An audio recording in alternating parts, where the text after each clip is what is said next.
Dans l'évangile de Jésus-Christ selon saint Matthieu. En ce temps-là, Jésus disait à ses disciples : « Lorsque vous priez, ne rabâchez pas comme les païens. Ils s'imaginent qu'à force de paroles, ils seront exaucés. Ne les imitez donc pas, car votre Père sait de quoi vous avez besoin, avant même que vous l'ayez demandé.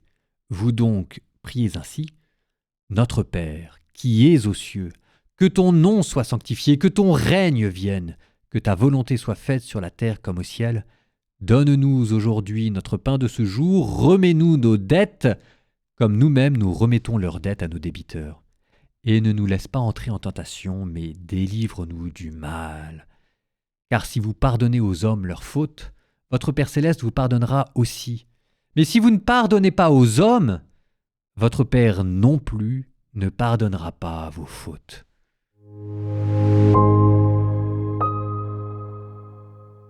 Bon, on est toujours en train de revoir nos classiques. Le début du carême, c'est très simple. On revoit les textes fondamentaux. Donc vous avez entendu hier le jugement dernier, vous avez entendu les tentations dimanche. Là, aujourd'hui, vous êtes dans le premier discours de Jésus, le sermon sur la montagne. C'est le texte, le résumé par Jésus lui-même de la religion. Ça veut dire quoi être chrétien? Donc là, on en est. C'est pas tout à fait le début, c'est pas tout à fait l'introduction. L'introduction, c'est les béatitudes, mais là, vous en êtes plutôt sur le premier tiers. On va le poursuivre pendant quelques jours. Donc, écoutez, le texte parle de lui-même là. Si jamais j'avais un conseil à vous donner, ce serait l'effort. Relisez le sermon sur la montagne. Allez, c'est quoi? C'est 4 chapitres. C'est un quart d'heure de lecture, d'accord? Et ça aussi, c'est une très belle manière de commencer son carême. Vous avez tout dedans. Vous avez le Notre Père, vous avez les béatitudes, vous avez les plus grandes punchlines de Jésus, vous avez des paraboles qui sont extraordinaires, mais vous ne pouvez pas vous tromper. C'est dans l'évangile selon saint Matthieu, vous tapez Sermon sur la montagne.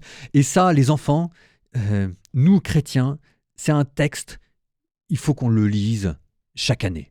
Normalement, c'est simple, on devrait le connaître par cœur. En fait, vous le connaissez par cœur. Vous ne le savez pas, mais à force de l'entendre et de le réentendre, vous l'avez appris par cœur. Simplement, il faudrait remettre tout ça en ordre dans votre tête, parce que pour l'instant, ce sont des morceaux éparses dans votre mémoire.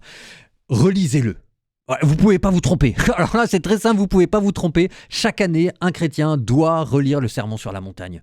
C'est le sermon par Jésus lui-même. Bon, voilà quoi. Il n'y a plus qu'à.